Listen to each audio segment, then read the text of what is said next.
The following content is provided under a Creative Commons license.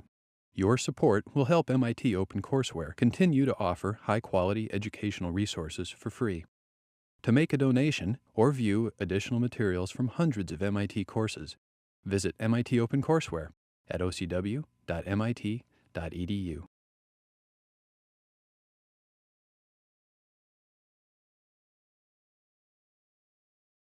Good afternoon. Congratulations for braving it through what's now become a weekly snow disaster. This week's maybe 3 of them or something. My name's John Gabrielli. This is Introductory to Psychology, 900. This is a course about you. Okay?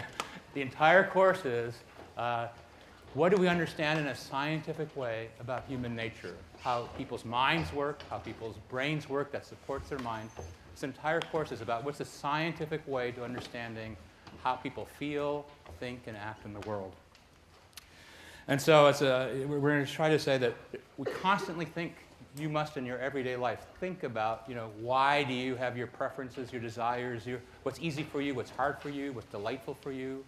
Why do other people behave the way they do? How do they think? How do they feel? And so there's a lot of realms of this that are tough to get to by science. But what we're going to focus on this semester is, where the scientific approach has shed light, in the way that we're used to in thinking about experiments and evidence about how humans tick. And as we go through this semester, we'll talk about the brain. We'll talk a fair bit about chapters from this book, The Man Who Mistook His Wife for a Hat, from Oliver Sacks. It was a bestseller. Even when it wasn't assigned for a course, it's a great book. You'll enjoy it. Short, really fun chapters. We'll talk about how we perceive the world, how we see, especially a little bit how we hear, how we think, how we feel, personality, how we differ from one to the other, and what we sort of like and how we behave in the world, development from childhood and infancy through adolescence, through young adulthood, where you are mostly, through getting older, where I am, social interaction, how we behave in groups and think about other people, and variation in mental health or psychopathology. And increasingly, we understand that there's a huge number of people who, at some moment in their life or another, struggle with some aspect of mental health. And then we'll focus a lot on not only the psychological aspects of that, what we said in terms of behavior, but also the brain basis of that, and think a little bit about to what extent the mind is what the brain does, to what extent the mind is what the brain does. And so for every dimension of being a human being that we'll talk about, we'll also talk about what we understand currently from the neurological and neuroscientific literature about how the human brain supports and contributes to different aspects of being a person. Okay. So, everybody who's works in a certain field thinks that their field is really, really, really special, right? So here's why psychology is really, really, really special. So it's really, really special, I think most of all, because every endeavor that we undertake at a university or in society as a whole, it's about people, right? Except for when we think about the rest of nature. But, people study biology, chemistry, and physics. And they think, right, that the sun orbits the Earth for some period of time, and then they think it's the other way around currently, right? Okay, so people come up with these conclusions, even though we're trying to understand nature. It's people who make certain investments in economics or behave in a certain way or vote in a certain way. It's people who make music and appreciate music, make art and appreciate art, read and write literature, right? So in all these dimensions, there's something very fundamental about what it is about the human mind that gives birth to these areas of inquiry and how those areas, domains of human experience are enacted. So my only goal today is to try to convince you in a number of different ways that we're not simple video camera in our minds, between our ears, recording the world in some objective, simple way, that even the simplest, most obvious things are interpretations of the world around us at many different levels of thought and feeling and perception, and that our minds, the way our minds are constructed, determines the world that we experience, that we see, that we act upon.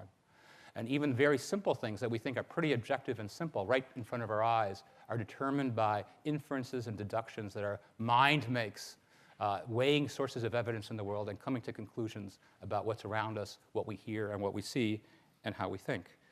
So let's start with seeing if your vision is reasonable. We say, if we see something, we believe it, right? So let's start with something very simple, these lines. So one of the tough things about psychology is ever since the internet came into existence, people know every cool thing there is to know, right? Okay, so I can tell you, when I began teaching, like people say, "Oh my gosh, I've never seen such a thing. It's unbelievable," And then now it's like 2/3 of the class go, "Yeah, I've got that, on my computer at home," and we did that in like 3rd grade or whatever. So all I'm saying is, enjoy the ones you haven't seen before. Don't ruin it for your neighbors today, because it's harder and harder to surprise the world in a nice way, right? Okay, but let's look at these lines for a moment here, and perhaps you'll have the sense. And maybe is it glaring up there? Sorry, let's see if I can do something. Okay, is that better? Okay, maybe not. So, you might have the sense that this line is a different length than this line, and this might be somewhere intermediate, right? Now, because of psychology, it's all a trick, but what's simpler than the length of a line? What's more objective in some sense than the length of a line? But if we look at the actual lengths, they're all literally identical, but that center part looks different. So what does it mean for it to look different? It means our minds are determining as simple a thing as how long a line is, depending on the other information surrounding it. It's an interpretation in context. If we're simply looking, the lines would look the same. Let's try another one. It's remarkable that those two lines are identical in length. Okay, all right. Yeah, I can't, okay. I just, it's like good to test the limits of the credibility of the audience, right? All right, yeah, of course, if our visual system were ludicrously off, we'd be constantly walking into walls and, falling out windows and things like that, right? If we were misestimating at that length. So the idea where we have visual illusions, and I'll show you some more that I think you'll be impressed by, it's not that our visual system is messed up or that psychologists think it's hilarious to trick us. It's that lots of things our visual system is brilliant at, but it's brilliant by having certain laws or principles that it follows. And we can show that it's following those principles by seeing that when we mess with the typical circumstances, those principles calculate the wrong answer. So here's another one. So to most people, which line looks bigger, the one in the middle or the one on the side? I know it's all a trick, right? Okay, but yeah, this, what could be more obvious than that this is longer? It's just a simple line, but if we draw red lines on top of it and move them over here, they're dead identical. The central circle, does one of them, the middle circle, look larger than the other? Now, you already know intellectually that it will turn out those two circles in the middle will be the same. But you have to convince yourself that it still looks like they're different. Here they are in red. Here they are next to each other. They're identical. Again, this is evidence that even for a simple thing like the size of a circle, your mind is making inferences, and there are principles and laws that it's following that determine what it is you think you see. Here's two monsters chasing each other, but in fact, they're identical in size. The perspective cues make the more distant one look much bigger.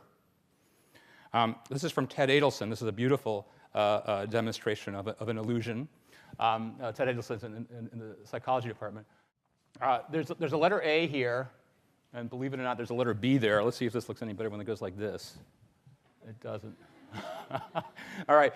So, one of the important things about illusions, demonstrations in this class, and you will learn this as we go along, is that occasionally they fail, and then we come back and discover what the lesson of that is. So, I'm just showing you my monitor much brighter than it always has before. We'll adjust that. So I'm going to skip this, but I'll show you another time because it's so good that I'm going to feel bad about this. Okay. Well, let's see.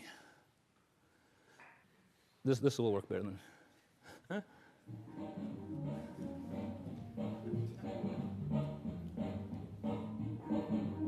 All the same shade of gray, right?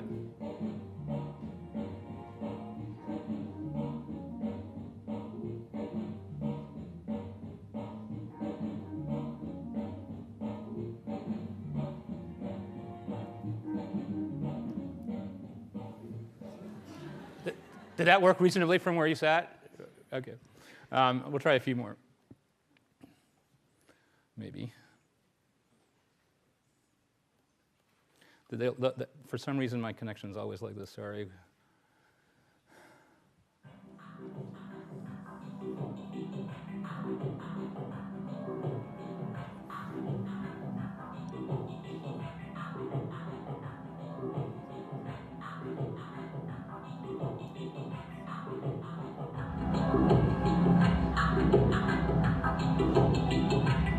that one look lighter than that one that way? Yeah?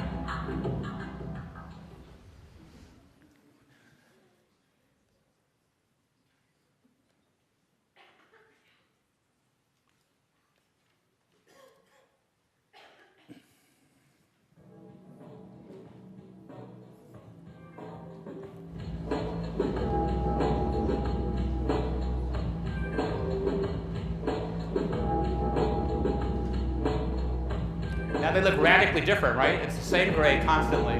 But again, the context is hugely determining how bright you see that gray. There it is.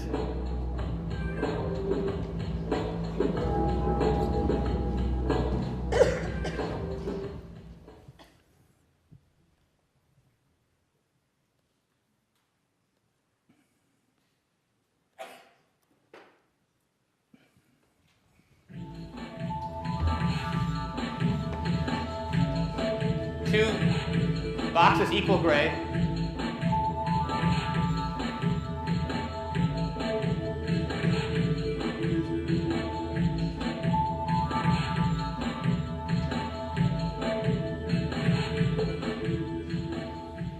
So things as simple as how bright something is or how long something is, depend on interpretation. Here's an illusion from Roger Shepard. It's kind of great. So here's two kind of different looking tables, right? But they're not that different. And watch. There goes one tabletop.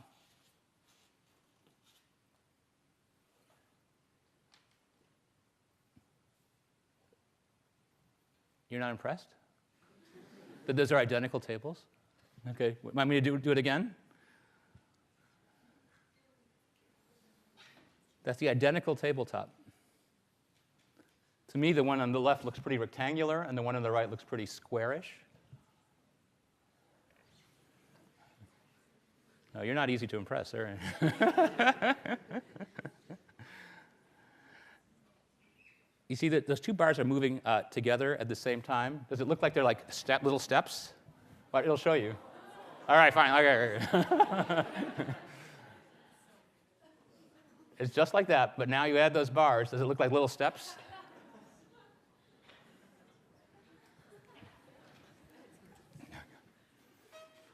One more of this kind. This is kind of fun. Well,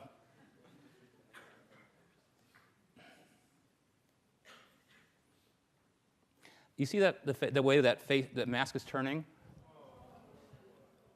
It always looks like it's towards you, even though, on one of the rotations. It's because of the way you're interpreting the light is influencing how you're interpreting what's. Okay. So that's simply a consequence, as far as people understand that the source of the illumination is not where you're used to, so you're misinterpreting where the illumination is coming from for the depth of the face, what's front and what's back, whether the nose is sticking in or sticking out.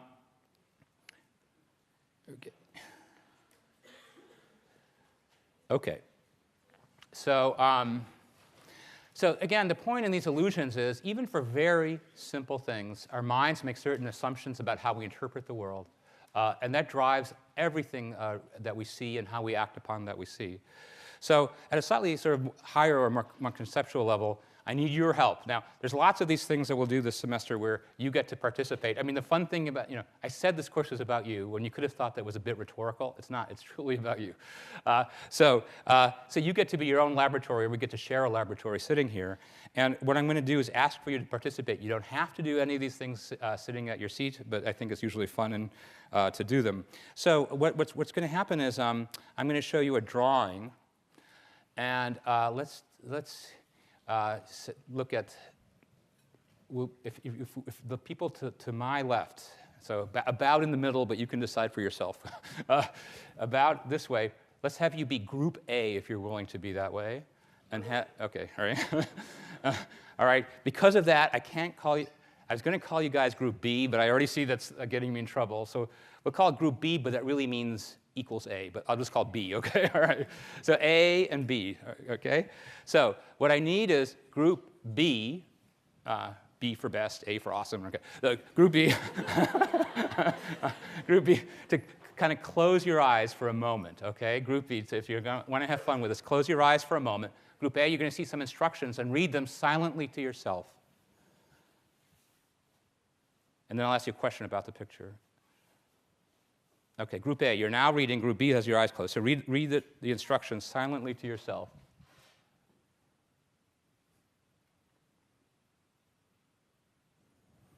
OK. Group A, close your eyes. Everybody has their eyes closed for a moment. Everybody has their eyes closed. Now, Group B, look at your instructions. So A has their eyes closed. B is reading instructions.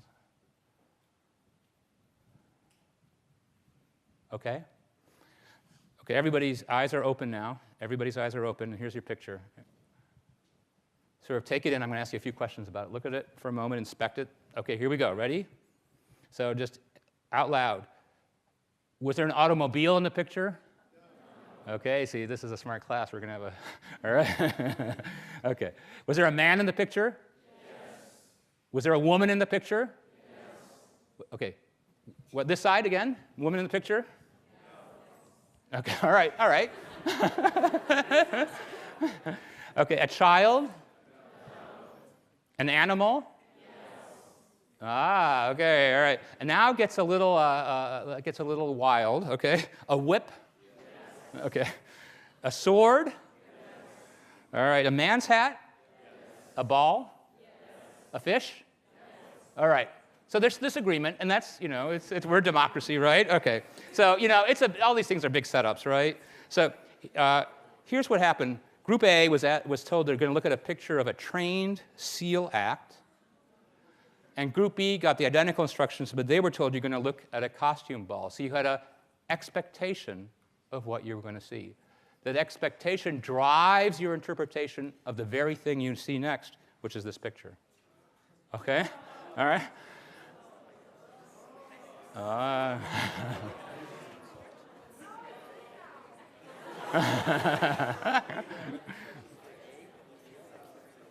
OK, is that all right? OK, all right. And this is just for fun, right? It's a setup. You're participating nicely. But in the world, when groups that are arguing with each other about things like peace settlements, read a document or make a statement, how much do you think the perspective they start with guides the interpretation of what they read or what they hear, right? OK? Because you didn't have big stakes in this. You weren't going, I believe in fish, and if I don't see a fish, I know things aren't just, and my group will be not treated fairly, right? OK? I mean, you're not emotionally invested in probably whether there was a fish present. Your interpretation, your beliefs, guide tremendously what you think you see and how you interpret the situation for complicated things or even easy things like lines or squares. And here's another kind of an example where you would interpret that is a B for Baker or 13 if it's in numbers. Again, the context is driving a lot of the interpretation. OK. Now, this is one of those examples that, again, some number of years ago, it was a huge hit. And now mostly people say, can't you come up with something better that we haven't all seen on the internet? OK? So if you know this, don't ruin it for the other individuals. But what I need is a few volunteers. You'll be facing me this way who are willing to count something. And as MIT, we're pretty good at counting.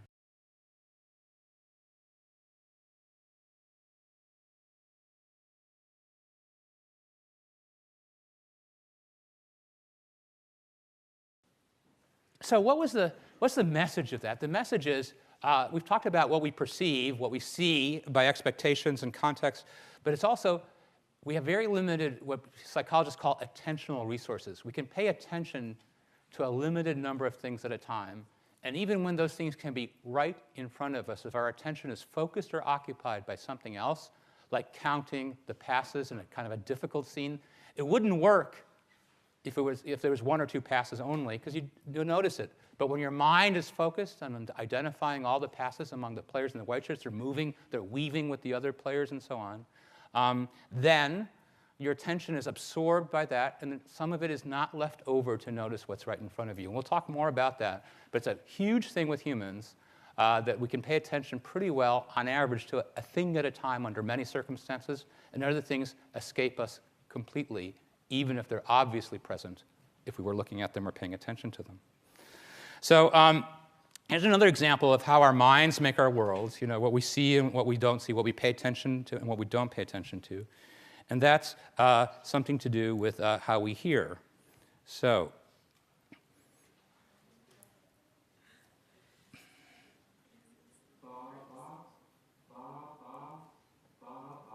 okay, so I'm going to replay this, I think. So listen to what the guy's saying, and take a look, and just tell me, he's going to say, like, he's saying some letters, okay, just not a word. What is it?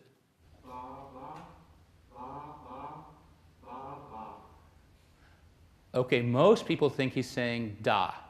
Okay, da, da, da, da, da, da. Now, let's try that again, where I'm going to turn off the sound, and I'm going to run the same film. What does his mouth look like it's saying? Ga-ga, okay? But now we'll do one more thing, which is turn the sound back on. Have you close your eyes and listen to what he's saying.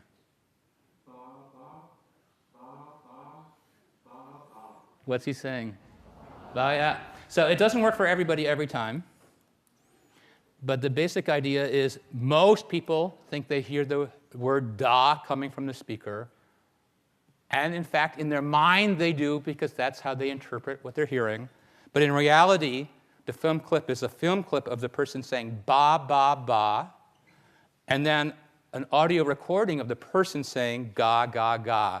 Your mind intertwines across modalities what you hear and what you see, integrates them in some way below your level of consciousness. You're not thinking about it, and you come up with a different interpretation of what you hear.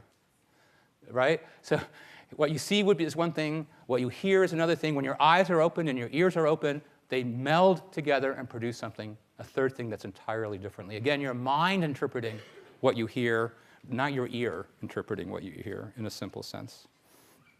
Okay. How about things that we know? So let's think about this. If somebody were to ask you, which is farther east, closer to the Atlantic? San Diego, California, or Reno, Nevada? Who likes San Diego as being farther east? A few hands. Who likes Reno as being farther east? Okay. So here's the mental map most people have, the mental map, which is we know California is right next to the ocean, right? With Arnold Schwarzenegger protecting us on that side of the country, right? And then Nevada is a little bit more towards Boston, right? Okay, that's a mental map that most people have, and that's how the hands went up. This is the actual map, and the only actual map you've ever seen, ever, on a globe, on a map, anything. Because California takes a big turn on the south, San Diego is actually further east than Reno.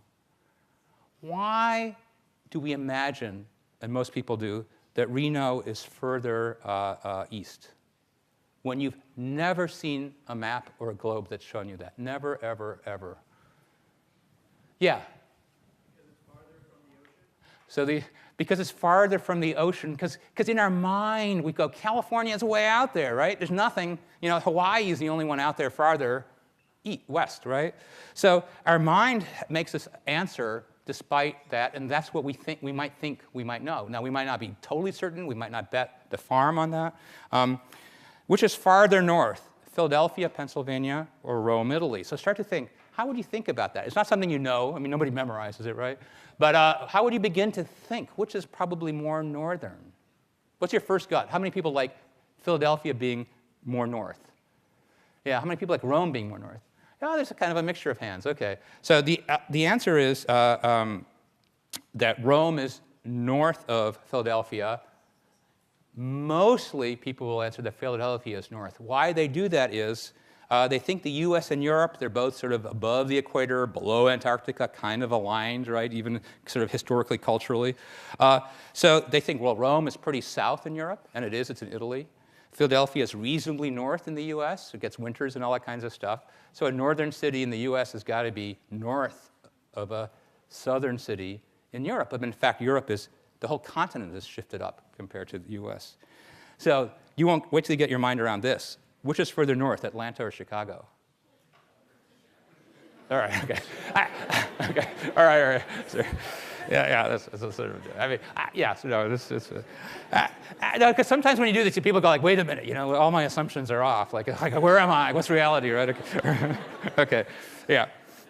But here's one more, two more. Which is further north, Portland or Toronto? Now, you are already learning the lesson, go opposite. Whatever I thought, go opposite, right? But why do you think most people will answer that Toronto is further north? Canada's up there, US is below it, but in fact, that's the mental map and the colors, but in fact, Portland in Oregon is actually north of Toronto. We'll do one last one. Which is further west? Which is further west? Miami, Florida, which sits all the way, towards the Atlantic Ocean, or Santiago, Chile, which sits towards the Pacific Ocean? Further west. So most people have a mental map that North America and South America are kind of lined up like that. And so you say, well, Miami is farther east and Santiago is farther west. But in fact, South America is fairly shifted compared to North America. And Santiago is actually more eastern, or Miami is more western, one relative to the other, right? Because in our head, we kind of think North and South America, they're kind of lined up, even though we never saw a globe or map like that. So again, kind of some of our knowledge guides how we think about the world and what we believe we know.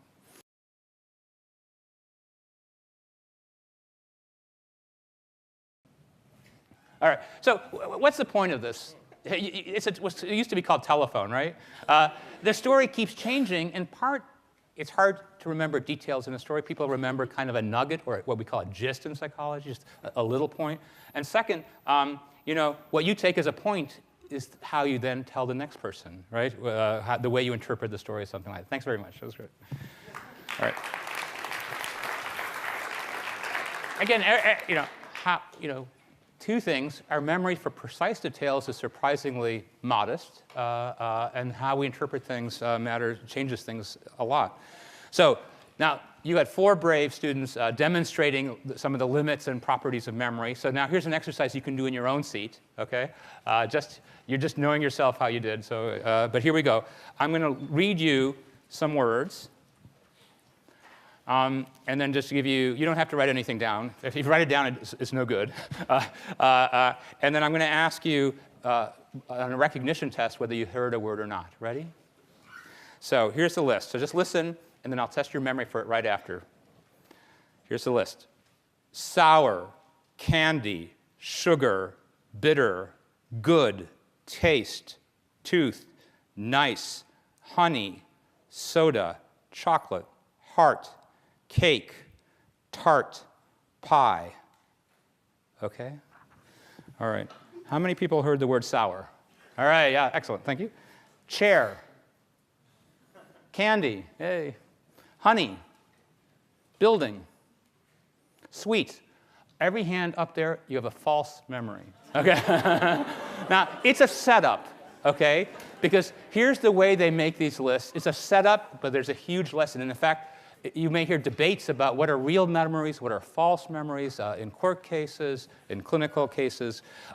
This is a laboratory experiment that's been the testing ground for lots of ideas about how we make real memories and how we end up with false memories. So here's the way they made the list. They took the word sour, and they took a lot of students basically like you and said, what's the first word you think of that goes with sour? And people came up with this kind of a list. Candy, sugar, bitter, good, taste, tooth, nice, honey, soda, chocolate, heart, cake, tart, pie. But they left out one word that people came up with a lot, the word sweet, okay? So your mind interpreted the list. You said, hey, this is all about things like that are related to sort of sweet things, sort of in one way or another. Sweet sugar, sweet candy, sour, sweet and sour. Honey is sweet, chocolate is sweet, right? So your mind imagined it heard the word sweet. And the majority of you put your hand up that you actually heard the word sweet. Your mind imagined it was there because that was generally sort of what was going on. That was the gist of the experience, okay? So this idea is it's very easy because of the way memory works. We remember the gist of things because that's what's the important part. It's hard to remember the details. But that gist is an interpreted gist, okay? The gist was, it's sweet things, so the word sweet feels like it was part of the memory. And we'll come back to that later on in the course. So one of the themes we'll talk about a lot in the course is both an amazing power of the human mind and an amazing peril of the human mind, and it's what psychologists call automaticity. It's that our mind, in order to be efficient and quick, does things automatically, without thought, without consciousness. It lets us walk without thinking a lot about where our feet are. It lets us speak quickly without thinking about the syntax or the vocabulary, right? It lets us do a lot of things. But so that's the power of it. The peril is, once something becomes automatic, we lose control of it within ourselves. So I need somebody at their seat who's willing to read aloud something as fast as they can when they see it on the computer monitor. If I can get a volunteer at your seat. OK, all the way back there? OK. And then I'll come to you for the second one. OK, ready? Here it comes. As fast as you can. Go. One way not, do enter. OK, no, you got it. I couldn't trick you. OK. OK. But you might imagine a person might misstate that, right? OK. Was there another? Was it you? OK, ready? Here we go. Go. Garrison's strength. I got you on that. Sorry. OK. Yeah. Yeah. OK. Because your mind is automatically reading. It's, we have lots of evidence in psychology that you're barely looking at words like the. You're zooming over those things. They're almost invisible to you there, even though they're physically present, because your mind is looking for the big content, right? Like, who cares about the word the, right? Your mind is going for the essential information, and it becomes literally blind to what's in front of you because it knows what it's looking for. Here's a fun one. You've seen things like this before, but it's always fun to try. It's the same principle. How many letter Fs do you find in this display?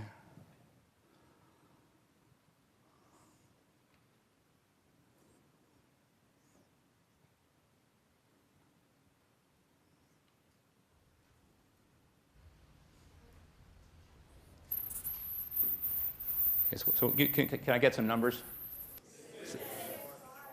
4, 5, 6. Those are all good. we're not an exact science. We are OK.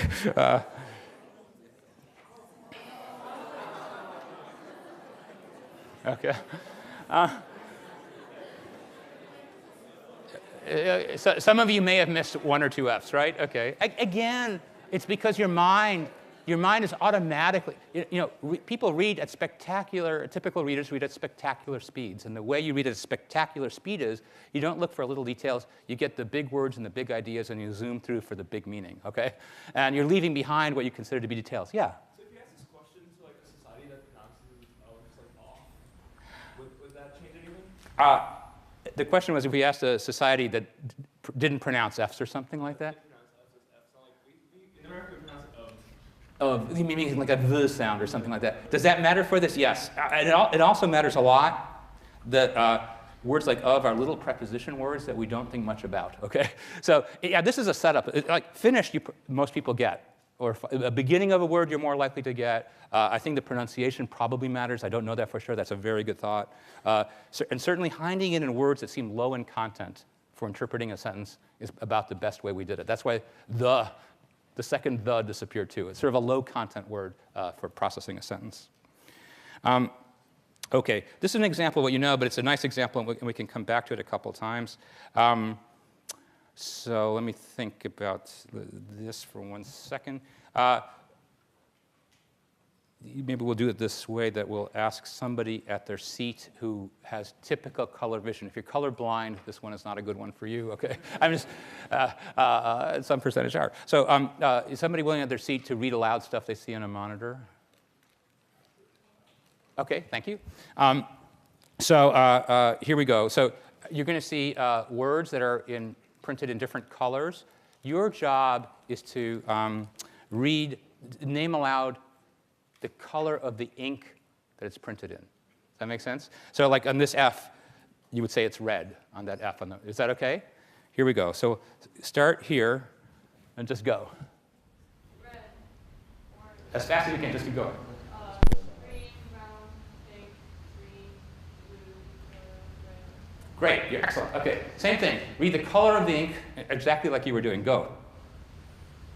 Green, blue, red, yellow, red. You're pretty good. All right. OK. It's supposed to slow you down when you get the ink in the wrong color, and it usually does. But you were very good. OK. All right. All right. Again, if you know this from, courses in the internet, don't ruin it for others, but think about it for yourself. So now we're going to turn to thought.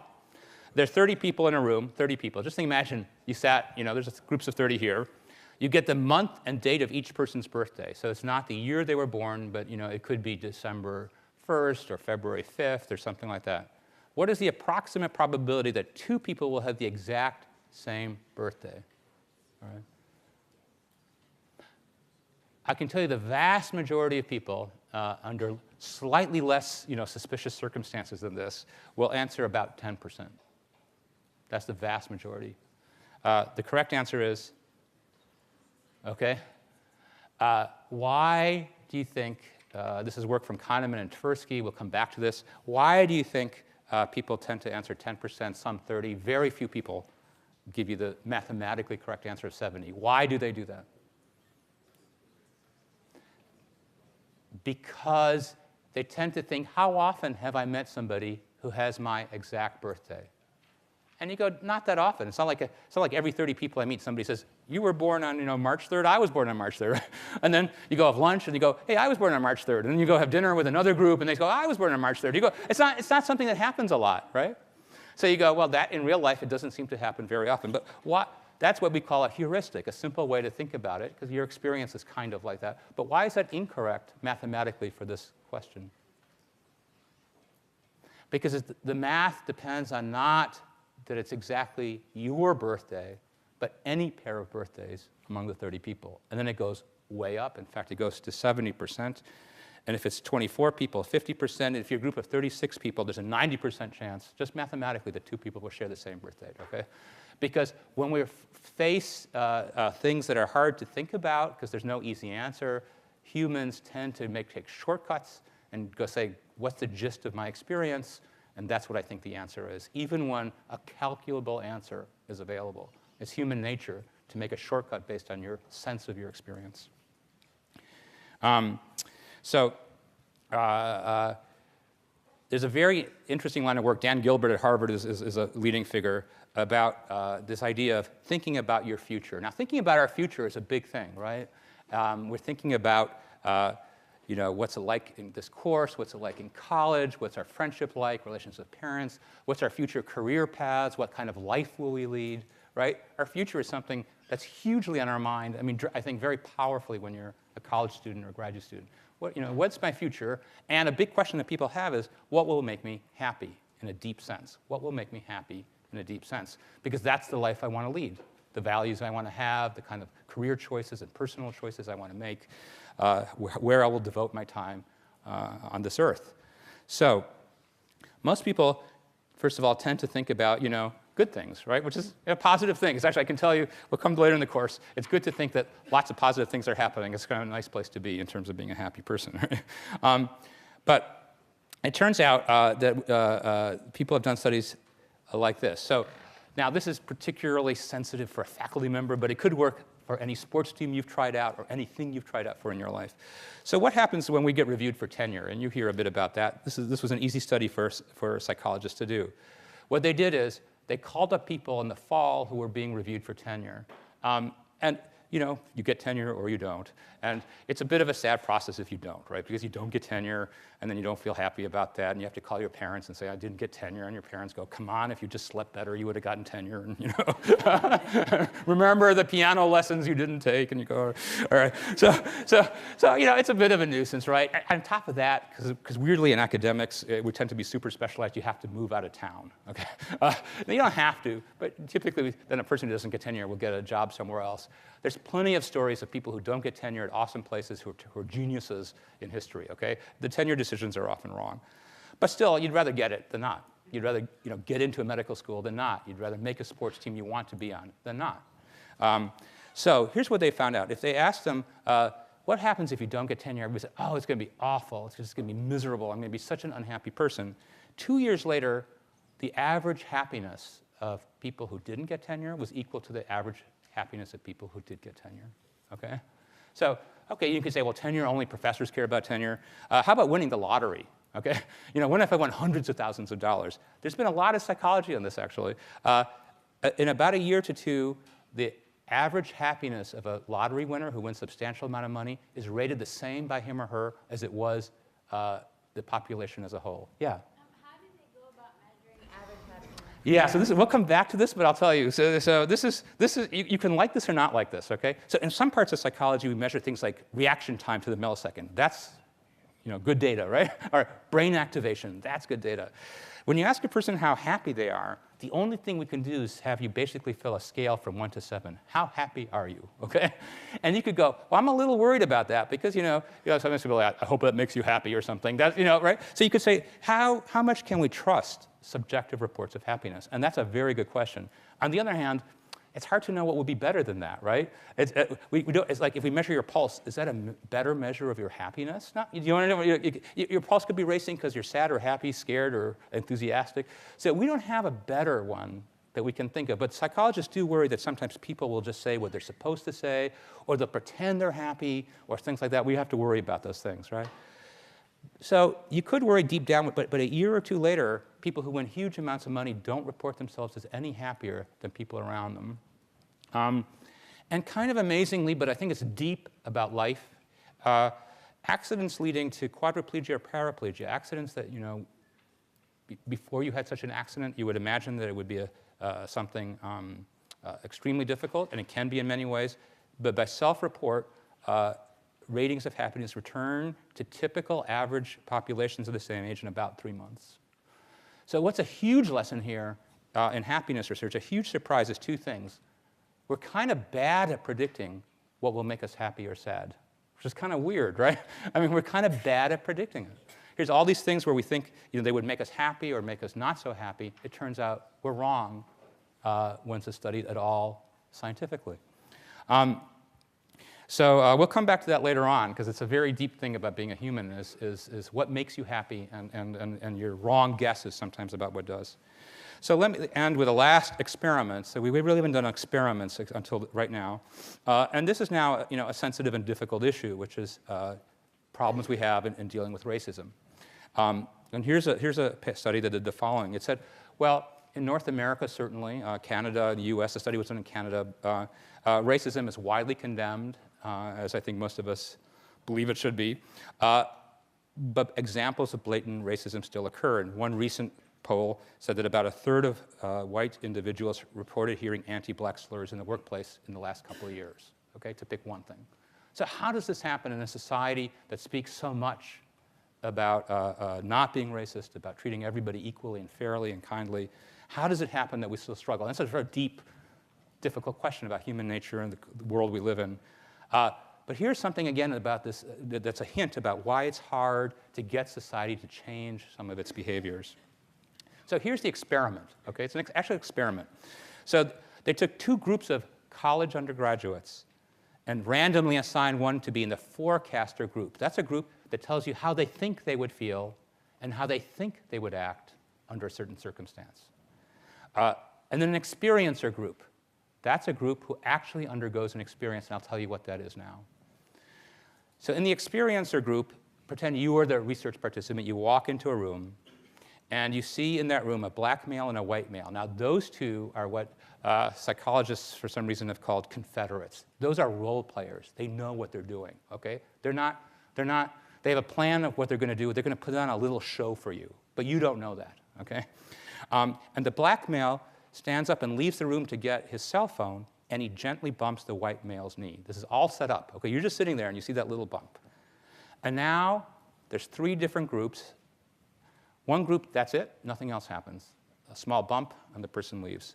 A second group, as you sit there, the black individual leaves the room, and the white individual says, quote, typical, I hate it when black people do that. It's meant to be obviously provocative and racist. And then what they consider an extreme slur, the white person in the room playing this role uses the derogatory word that's meant to be an extreme slur.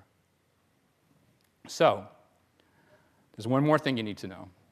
Now you're sitting there, and you're either in the control group, or there's been a slight bump, or there's been a moderate slur or extreme slur in their words. The black male returns. Don't forget, he's in on it, and so is that white male, but you're not in on it. You just think there was a bump, and something else may have happened depending on which condition you're in. And the experimenter then gives you a survey about how you feel right now, sort of like the happiness, but it's not that. It's like, how do you feel right now? And then asks you to pick between those two people a partner for an anagram experiment that you're about to do, okay? So they're going to ask you, this is sort of this question, what's the difference or similarity between what you say your feeling is and what you really do? Both things are important, but do they line up? Do they not line up? Okay, so here's the results. Here's a graph, and here's how this works. Negative emotional distress. The higher the bar, the more you say, I feel really bad about what's just happened. Okay, I just heard this comment or no comment. So let's take a look. Higher the bar. If you heard no comment, here's how you begin. So let's start with the forecasters. All of you are forecasters because you're pretending you're in the situation, but you're not in it, right? So there was no comment. OK, that's sort of average or something. And then you said, if you heard a racial slur, you would feel terrible. You would feel terrible. But look at the other students who are randomly picked. So we don't think it's a difference among students. Look at these gray bars. They're pretty flat. Okay? The person on the spot is somehow not processing this, and they're filling out, I feel average. Okay? You see the split? The split between the values that the person thinks they would have and the values that are responded to on the spot in the moment.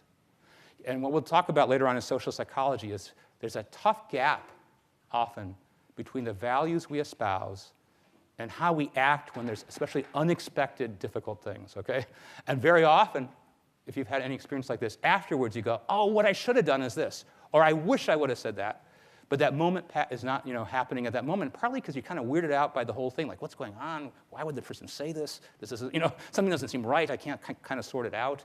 And so people tend to shrink in terms of making a strong conclusion of what's going on if something seems unusually provocative. And you could say, well, OK, that's their attitudes, but how about their action? Who do they pick to be their partner? And again, the people forecasting said, if I was in this situation, I would never pick that racist white person to be my partner, okay? Because that person stinks, okay? If I was in that situation. But if the people are in the situation, look at the gray bars, pretty flat. It's as if on the spot, in the moment, they can't quite process the values they feel and the action they're going to take. And we'll talk about that, and it's very hard often, in part, to be brave and stand up to things. It turns out there's a lot of evidence for this. It's a human nature thing. It's very hard to be brave and stand up to things when things are kind of weird, because almost the first things, like I don't want to make a fool of myself, I don't want to make trouble, maybe I'm not getting the whole picture on this, and we shrink back from acting in a way that aligns with the values that are clearly shown here, okay? So this again, is something about human nature that's very weird, and it's so powerful we come into social psychology, and that's why it's very hard to stand up to things like oppression and bias. It's very hard to do, because we tend to not act on our values when we're in complicated situations on the spot. And there's a tremendous amount of evidence for that. So again, how we interpret the situation, very different in our mind when we imagine we're there and when we actually sit there. And so what these researchers says, this is partly why it's been hard to sort of eradicate some vestiges of stereotypes and racism, because people have a hard time clamping down on it in the moment. So that's a tough topic, but we want to deal both with things that are less controversial, but also things that touch people's lives in the real world that we live in. So we talked about the scientific study of the human nature, mind and behavior, how what we see and hear is determined so much by how our mind interprets the world around us. How we remember things like word lists or stories is hugely influenced by what we expect to see, like in the picture. How we think we know things, like where Reno is compared to San Francisco. How we think about things, like the probability that we'll have somebody else will have the same birthday that somebody else will in a group. And the relationship between how we feel and how we act. The very feelings we have are often disconnected for actions in the moment. And sometimes that has a sort of a difficult consequence. And so we'll explore all these things through this semester, all the different facets that we can possibly get through one semester of what it is to be a human, and where science has showed us something about human nature, the mind, and the brain.